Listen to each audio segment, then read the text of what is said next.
Add on होते हैं तब तक हम एक बार और बच्चे ऐड ऑन होते हैं तब तक हम एक बार रिवाइज कर लेते हैं। आपको बताया था कि सोशल जस्टिस बहुत ज़रूरी है यदि हम एक सर डेमोक्रेटिक कंट्री के अंदर रहते हैं तो, राइट? क्यों?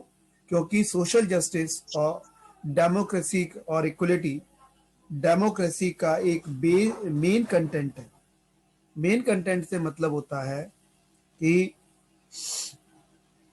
ठीक है, मेन कंटेंट होता है जब भी सर पेज आपसे नंबर। अभी रिवाइज कर रहे हैं बेटा, और आज जो मेनली हमको पढ़ना है वो पढ़ना है, राइट टू चिल्ड्रन पढ़ लिया था हम लोग। स्टार्ट करेंगे कैलाश सत्यार्थी से। ठीक? सर हाँ बेटा। और लेबर जो है, सर हाँ बोलो सुमित। सर डिक्टेटर्स कैसे इलेक्ट होते हैं ये पूछना था सर। डिक्टेटर्स वो by by the different technique, ठीक है। Yes sir. तो जो डिक्टेटर्स हैं they reach to the power by hook and crook, मतलब गलत तरीकों से वो वहां तक पहुंचते हैं। समझ गए मेरी बात को? उनका यस कोई तरीका नहीं होता। और सबसे बड़ी चीज हमने कहा कि why we need laws for workers, because workers are poor and they are not able to fight against the rich man, so they needs such kind of laws which help them in providing justice and equality, ठीक है। So no one can exploit, same for the consumers. Consumer के साथ भी same चीजें हैं, क्योंकि consumer भी इतना टाइम थोड़ी ना होगा किसी के पास कि वो क्या करेगा, कि वो कोर्ट के चक्कर काटेगा। काटेगा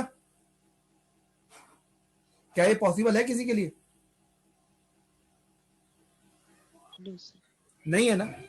तो इसलिए उनके लिए भी जरूरत है, क्योंकि वो भी इतना अवेयर नहीं होता है, ठीक है, वो भी इतना अवेयर नहीं होता है कि सब चीजों के बारे में पता चल सके। तो इसी प्रकार से हम बात कर रहे थे चिल्ड्रंस की, है ना। चिल्ड्रंस की हमने बात की थी। Childrens are very weak, they are not in positions to protect their interest, so they also need like child labor, so government make laws जिससे क्या कर सके, the people get chance to, ठीक है, people get chance to children get a chance to protect themselves, so they need the support of different people or laws, जिससे कि some other person can take care of these persons, right or wrong। अब कैलाश सत्यार्थी जिसकी मैं आपसे बात कर रहा हूं, ये कौन है? कैलाश सत्यार्थी जो है ये नोबेल प्राइज विनर है। एंड जब भी हम इनकी बात करते हैं, इनका एक ऑर्गेनाइजेशन है, किनका? कैलाश सत्यार्थी का।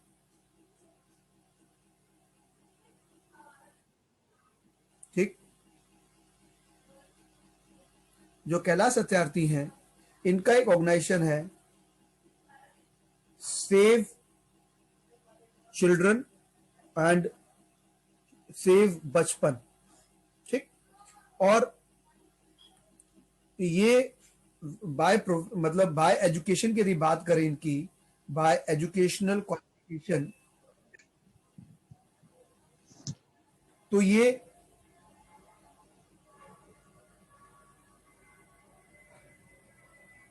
इलेक्ट्रिकल इंजीनियर हैं। इन्होंने जो पढ़ाई की वो इंजीनियर की किसके अंदर? इलेक्ट्रिकल्स के अंदर। ये इलेक्ट्रिकल इंजीनियर हैं। और इन 1980 ही start work as teacher.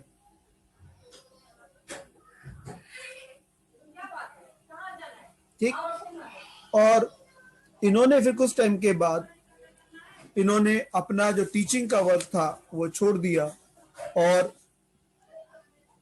Start a movement जिसका नाम था, अब इन्होंने मूवमेंट का नाम आपको बहुत लगेगा, बचपन बचाओ आंदोलन। ठीक, बचपन बचाओ, ठीक, बचाओ आंदोलन। अब क्यों इन्होंने इसका नाम बचपन बचाओ आंदोलन रखा? ठीक, क्योंकि हमारे यहाँ पर बहुत सारे बच्चे हैं जिनको छोटी एज में काम करने के लिए जाना पड़ता है, ये उनको वहां से फ्री कराते हैं। अब किसको?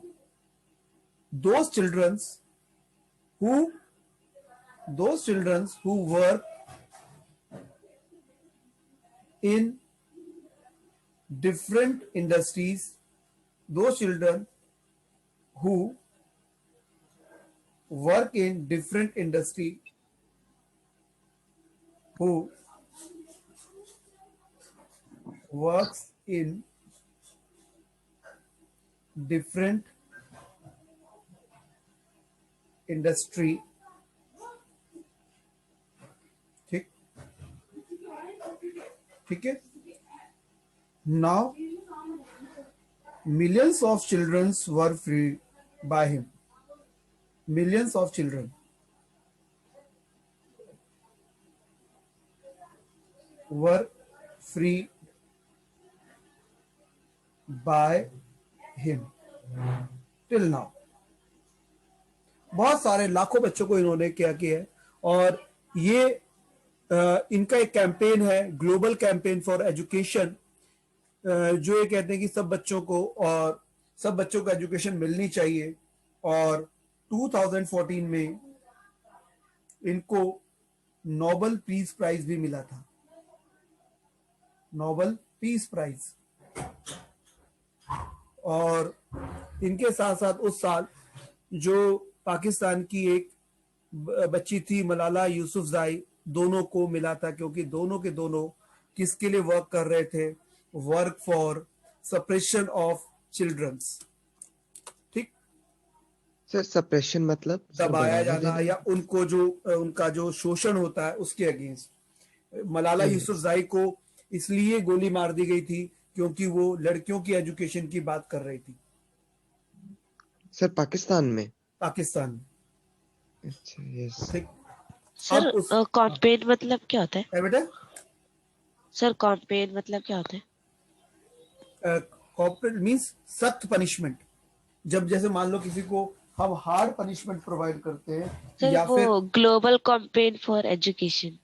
देखो कि इन्होंने क्या है, पूरे वर्ल्ड के अंदर एक कैंपेन चलाया कि बच्चों को एजुकेशन मिलनी चाहिए।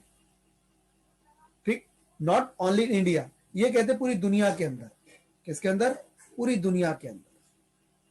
ये इंडिया की बात नहीं करते।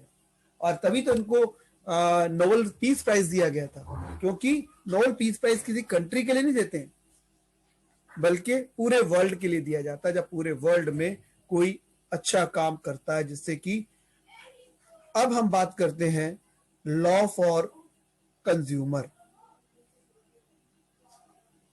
है ना? हु इज कंज्यूमर, मुझे बताओगे? सर जो यूज करता है प्रोडक्ट्स को खरीद कर। एक शॉपकीपर भी तो खरीदता है ना, यस सर। तो उसको हम कंज्यूमर क्यों नहीं कहते हैं? सर क्योंकि वो उसको यूज नहीं करता, वो सीधा आगे ये सर वो डायरेक्टली उसे सेल करना होता है। हाँ, बिल्कुल सही। सबसे पहले हम देखते हैं meaning of consumer. Consumer is a person who purchase goods and services. ठीक है, क्या होता है? Consumer is a person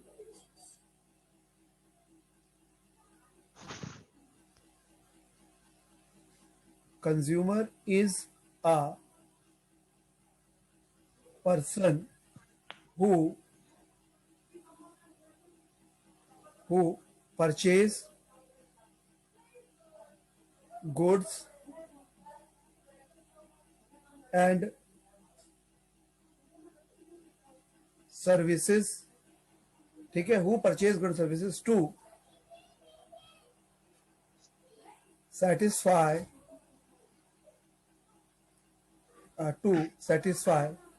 his wants।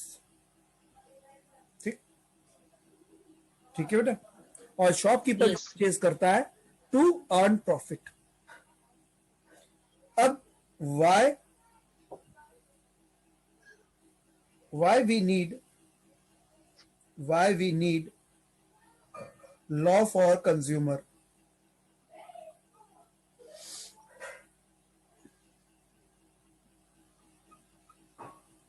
ठीक, हमें क्यों जरूरत है? सबसे पहली चीज आपसे पूछते हैं कि आपके अकॉर्डिंग हमें लॉज की जरूरत क्यों है? हम क्यों कहते हैं we need a law for consumers? सबसे सर पहला, ताकि कि हम लोग इंफीरियर ऑब्जेक्ट्स ना खरीद पाए लेकिन बेकार इंफीरियर ऑब्जेक्ट। ऑब्जेक्ट्स बनती क्यों है? ठीक है, उसका पहला कॉज होता है हिसाब हिसाब नहीं दूंगा। बेटा क्या कह रहे हो? नहीं ये लगे तो तुम क्यों? तो आपसे कहा कि सबसे पहले because there is huge gap in demand and supply of goods. सबसे पहली जो रिक्वायर कॉज है वो ये है कि हमारे यहां पर जो डिमांड है, या अगर पूरी दुनिया में हम बात करें तब क्या होता है? तो आपसे कहा तब जरूरत पड़ती है कि हम लोगों को किस चीज की? Demand and supply. देखो क्या है कि यदि हम बात करते हैं किस चीज को लेकर कि सपोज इंफीरियर गुड्स कब बनेगी? जब डिमांड ज्यादा है, सप्लाई कम है, तो कुछ लोग घटिया चीजें बनाएंगे। मान लो डिमांड तो है 100 की और गुड्स बन रही है 150, तो कोई घटिया बनाएगा? तो खरीदेगा ही नहीं कोई भी, नो सर। कोई खरीदेगा ही नहीं। कब होगा? जब उल्टा हो जाए, डिमांड तो 150 की है लेकिन गुड्स की सप्लाई 100 की है, तब कुछ लोग क्या करेंगे? To earn profit. उसके बाद में most of the consumer. Sir sir एक बार पहला पॉइंट के सर ह्यूज के बाद बताना सर क्या है? Huge gap in demand and supply of goods. ठीक, most of the consumer are, ठीक है, अनअवेयर से बेटर वर्ड है, चलो अनअवेयर ही लिख देते हैं। Unaware about his the product. Right. Sir आप क्या करा रहे हैं? मेरा नेटवर्क इशू हो गया था इसलिए क्लास लीव हो गई थी। कोई बात नहीं बेटा, ठीक है, ठीक है। सर आप हाँ करा क्या रहे हैं? बेटा हम लोग सिविक्स का लास्ट चैप्टर कर रहे हैं, 10th law and social justice. Topic topic है लॉ फॉर कंज्यूमर्स, ठीक है, राइट्स एंड ड्यूटीज। तो उनके बारे में उनको नहीं पता, राइट एंड ड्यूटीज के बारे में नहीं पता। उसके बाद क्या है? Consumer does not have any time. Consumer के पास क्या नहीं है? Consumer has, sir ji good morning. Good morning, has, consumer has, consumer sorry, have not time to go to court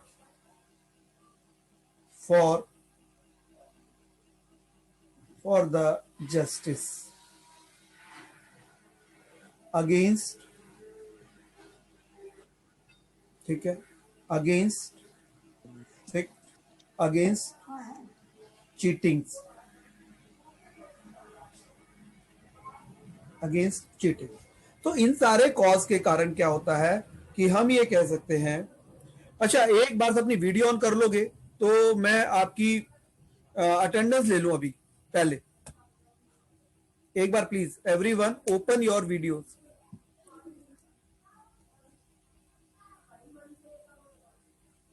ये लीजिए पानी, फिर दवाई। खाना तो नहीं खाया ना अभी? एक और है।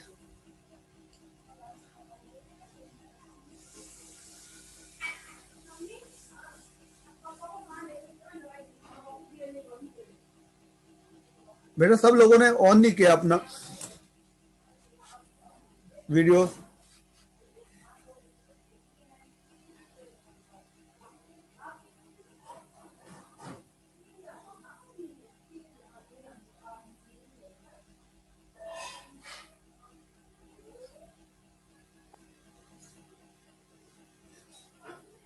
सर ले लिया अटेंडेंस? ले लो बेटा, एक मिनट, टाइम बचे ज्यादा है ना, टाइम लगता थोड़ा सा। Okay sir, no problem.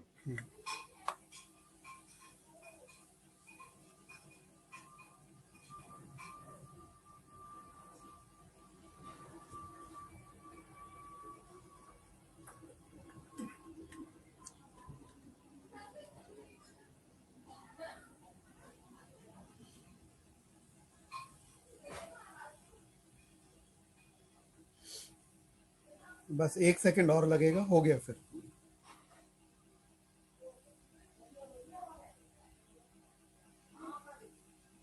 सो इसलिए वी नीड लॉज फॉर, अब आप लोग चाहें तो, so that's why people needs the, या हम कह सकते हैं कंज्यूमर नीड्स द लॉ। ठीक, और इसलिए गवर्नमेंट इसके लिए कई सारे प्रोग्राम्स भी रन करती है, साथ में अवेयरनेस और टू एजुकेट दम। जैसे आपने कैंपेन देखा होगा, कई बार टीवी में भी आता है, जागो ग्राहक जागो, है ना? सर सर हम हाँ बेटा, लोग वो अवेयर करते हैं कंज्यूमर्स को एडवर्टाइजमेंट के थ्रू ना। हाँ बेटा, का बहुत सारे बैनर देखो, एक लड़की भी आती है ना? तो वो सब चीजें जिससे क्या कह सके कि कंज्यूमर्स को अवेयर भी किया जा सके, क्योंकि देखो सबसे इंपॉर्टेंट चीज होती है अवेयरनेस। यदि आप अवेयर हैं तो देन इज ओके, अवेयर नहीं है तो प्रॉब्लम आपको आएगी।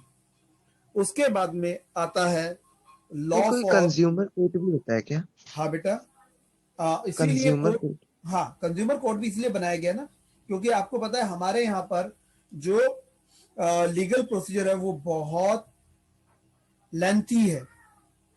ठीक ठीक, लॉ टू यस द, अब हम देखते हैं अगला topic, law to the, to protect, law to protect the environment, right.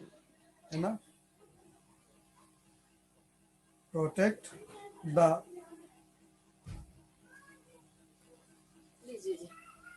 रखो एनवायरमेंट। ठीक, अब हाँ हाँ, दही भी डाल, दही रायता भी डाल दो। ठीक, आपसे कहा कि जब हमने देखा 1984 में भोपाल गैस ट्रेजेडी, तो गवर्नमेंट समझ में आ गया कि भैया हमारे जो इंडस्ट्रियलिस्ट हैं they never take care about the the nature, so that's they sir start, government ने बहुत पहले से स्टार्ट कर दिया था कि अब हम देख रहे हैं क्या चीज, ग्लोबल वार्मिंग देख रहे हैं ना, यस सर। कभी बहुत गर्मी पड़ती है और कभी क्या होता है बहुत ठंड आ जाती है। यूरोप में कुछ कंट्रीज के अंदर इस साल इतनी ठंड पड़ी है, इतनी ठंड पड़ी है कि वहां रिकॉर्ड टूट गए। ऐसा लग रहा है कि पिछले 28 सालों में इतनी बर्फबारी नहीं हुई जितनी की इस साल हो गई। ये सब किसका इम्पैक्ट सर है? बोलो। सर वो ये पूछना था कि जो भोपाल गैस ट्रेजेडी थी तो उसमें लीकेज ऑफ 3 गैसेस हुआ था, तो इसका मतलब ये इसका वो रिजल्ट क्या हुआ था? इन 3 गैसेस के लीकेज से क्या हुआ था? बेटा ये पॉइजनस गैस है, और पॉइजनस यस गैस सर। जब भी रिलीज होगी तो वो हमेशा लोगों की जान के लिए खतरनाक होगी। ठीक, और जिसमें कि इंस्टेंट इफेक्ट था, more than 10,000 people were die. दूसरा, हम सर एयर वो पोल्यूशन, तो फिर लीकेज बंद नहीं कर दिया वहां का? बेटा जो लीक हो गई वो उसका क्या करोगे आप? उसको इकट्ठा कर सकते हो क्या? ये कचरा है जो फैल गया, तो हम एक काम करते हैं दोबारा जाकर इकट्ठा, कोई चीज एयर में, यदि मान लीजिए आप फ्रेग्रेंस है, यदि वो एयर में आप रिलीज कर देते हैं तब क्या होगा?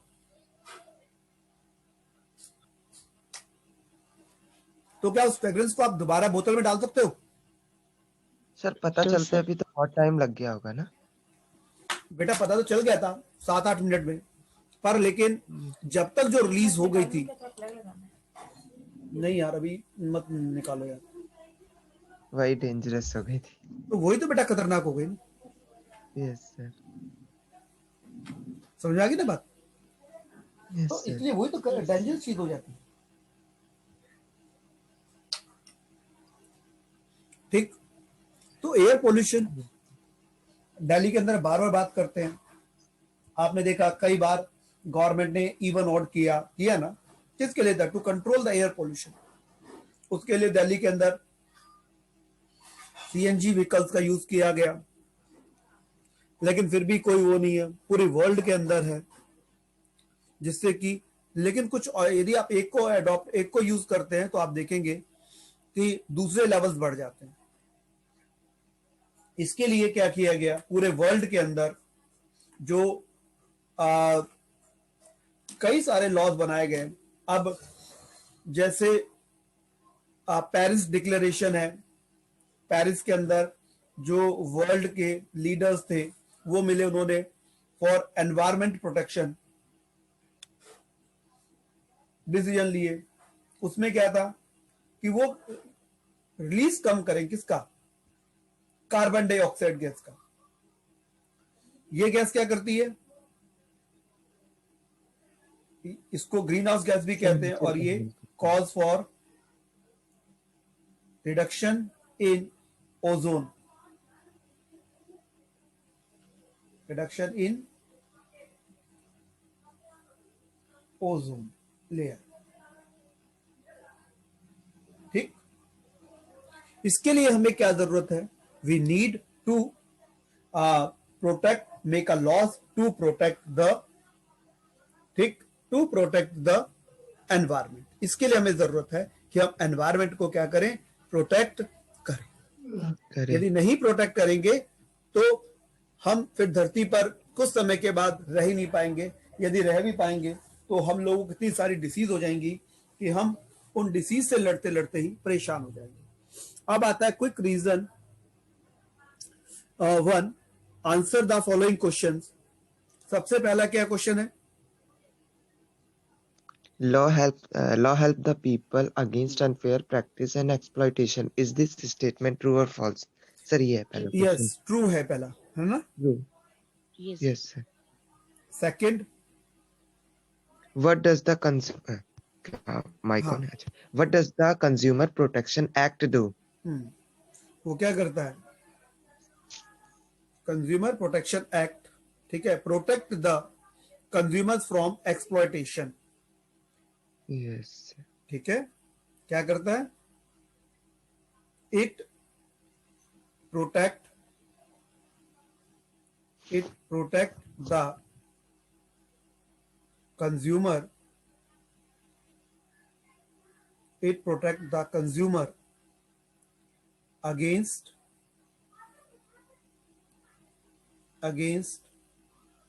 exploitation।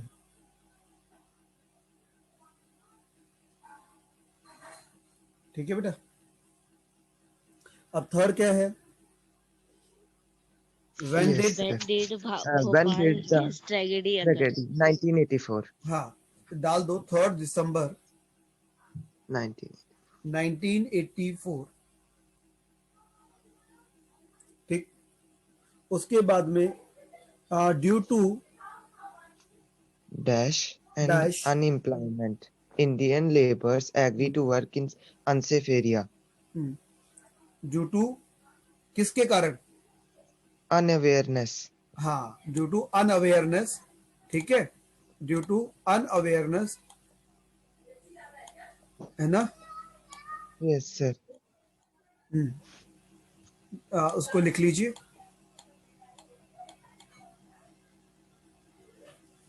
ठीक है बेटा, ड्यू टू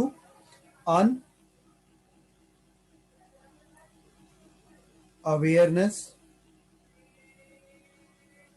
ठीक है बेटा, due to unawareness and unemployment, जो पीपल्स हैं दे आर ओके। अब है एनफोर्समेंट ऑफ लॉ। लॉस तो बन गए इतने सारे, पर लेकिन मेन चीज आती है कि क्या इन लॉस का इंप्लीमेंटेशन हो रहा है। तो आंसर आता है, जिनको अब लॉ बनाना तो आसान है, लेकिन सबसे बड़ी चीज होती है उनका इम्प्लीमेंटेशन, यानी कि आप उनको रियल में कैसे अप्लाइड करोगे। आपको जान के हैरानी होगी, हमारे पास में आपको बताया था मिनिमम वेजेस एक्ट है, जिसके अकॉर्डिंग एक अनस्किल्ड लेबर को पर डे 300 रुपीज मिलना चाहिए, लेकिन more than 70% labours unable to get. ठीक है, unable to get it. Second, हम चाइल्ड लेबर की बात करते हैं 74% जो बच्चे हैं below 14 years, they are working. 74% जो लेबर है चाइल्ड, जो भी डोमेस्टिक में है, they are child labour as domestic workers, जिससे कि उनसे काम करवाया जाए। सर सेंसस मतलब क्या होता है? CENSUS? मतलब क्या? पॉपुलेशन जब हमने कैलकुलेट किया, ठीक। और बहुत छोटे बच्चे, कोई 6 साल का, कोई 7 साल का, कोई 10 साल का, और डेंजरस इंडस्ट्रीज में काम कर रहा है। दिल्ली तो दूर नहीं है ना, हम दिल्ली में रहते हैं ना। यस दिल्ली के भी कई इलाकों के अंदर, जैसे कारपेट है, कारपेट इंडस्ट्री के अंदर चाइल्ड लेबर का यूज कर, दिल्ली के अंदर बात कर रहा हूं मैं, कहीं और की बात नहीं कर रहा हूं, काम करते हैं। उसके बाद जो एज ए बीडी वर्कर्स हैं, वहां पर भी ये चाइल्ड लेबर्स काम करते हैं एज ए बीडी वर्कर। ठीक,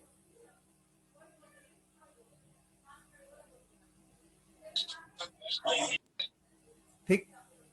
और कहीं कैटरिंग का काम होता है, जैसे छोटे होटल्स में आप देखोगे तो वहां पर भी आपको ये सब आपको देखने को मिलेंगे। तो ये बताते हैं कि हमारे यहां पर जो इम्प्लीमेंटेशन है वो प्रॉपर नहीं है। सबसे इंपॉर्टेंट चीज तो इम्प्लीमेंटेशन है ना, वही हमारे यहां नहीं होती है। इसी प्रकार यदि consumer protection act properly impose हो जाता, तो क्या कंज्यूमर एक्सप्लॉयटेशन होता? क्या मार्केट के अंदर कंज्यूमर एक्सप्लॉयटेशन होता यदि प्रॉपरली? तो आंसर है नहीं। आज भी आप देखेंगे cheap and under quality goods are available, goods are selling freely, है ना, आजादी से बेच रहे हैं। आप मंडे मार्केट जाओ, ट्यूसडे मार्केट जाओ, वहां पर आपको ऐसी चीजें मिलेंगी। ठीक, यदि ये चीजें जब नहीं कर सकते अभी तक, क्योंकि इंप्लीमेंट हुआ तभी तो हो रहा। क्या हमारा एनवायरमेंट सेफ हो गया? हमने इतने सारे लॉ बना लिए, क्या हमारा एनवायरमेंट सेफ है? आंसर आता है नहीं। Today we are facing, we are drinking unsafe water. क्यों? पोल्यूशन के कारण ना। ठीक, एनफोर्समेंट ऑफ सेफ्टी लॉज कहां पर किया गया? सेफ्टी आप देखते हो कि जो हार्मफुल कंटेंट्स होते हैं वो ऐसे ही फेंक दिए जाते हैं। होता है कि नहीं होता है कि जितने भी हार्मफुल हैं वो सब के सब ऐसे ही कोई कहीं भी फेंक देता है, और हम ये देखते भी नहीं है। खासतौर जो बायोलॉजिकल हैजर्ड्स हैं, जैसे मान लो अभी हमने देखा कोरोना के हमें पता चला कि कोरोना के जो यूज कंटेंट थे वो कहां पर गए, कहां फेंके गए? इनको नहीं ना। सर इधर उधर भी फेंक देते हैं, तभी और आपने देखा जो डंपिंग स्टेशन है, जो कूड़ा है कहीं भी जाके इकट्ठा कर दिया जाता है, रिजल्ट तो वो प्रॉब्लम होती है ना। और अब एक नई चीज और आ गई, इलेक्ट्रॉनिक्स डंप। आप जो कंप्यूटर यूज कर रहे हैं, जो लैपटॉप यूज कर रहे हैं, फोन यूज कर रहे हैं, वो कहाँ जाता है? वो भी तो कहीं ना कहीं जाता ही होगा ना। Yes Yes or no? वो चीजें बेटा, उन सब चीजों के बारे में तो वो भी तो है। हम देखते हैं नदी किनारे ऐसे कूड़ा पड़ा होता है, वो नदी के पानी में जाता है, उसको पॉल्यूट करता है, और जो फिश वहां रहती हैं उनको भी पॉल्यूट करता है। और फिर जब उनको इंसान खाता है तो वो पॉल्यूशन कहाँ चला जाता है? हम लोगों के बीच में भी चला जाता है। और जो बहुत सारी कंट्रीज हैं वो क्या करते हैं, इन वेस्ट को जो many developing country dump station को यूज करती है अंडर डेवलपिंग कंट्रीज को, उनके यहाँ पर इसको फेंक देती है। ठीक है, ये चैप्टर था, कल हम इसके करेंगे क्विक रिजल्ट 2 और back exercise. Okay yes sir. Yes sir. Okay bye. Sir एक वर्ड वो रैम्पेंट का मतलब पूछना है। रैम्पेट कहाँ पर आया? सर ये 228 ऊपर से सर 4th लाइन हाईलाइटेड है सर। अच्छा अच्छा, कि मतलब उसके लिए रास्ते बने हुए हैं ना, कि जिस जहां पर क्या होता है ये लोग बच जाते हैं, अनचेक्ड है। कि उनको कोई चेक ही नहीं करता। आपके Yes, स्कूल में कोई आके चेक करता है क्या आपको प्रॉपर जो डाइट मिल रही है वो प्रॉपर है कि नहीं है? या Yes, मिड डे मील को कौन चेक करता है? दे दिया तो ठीक है, नहीं दिया तो ठीक है। यस। ठीक है बेटा, ओके बाय।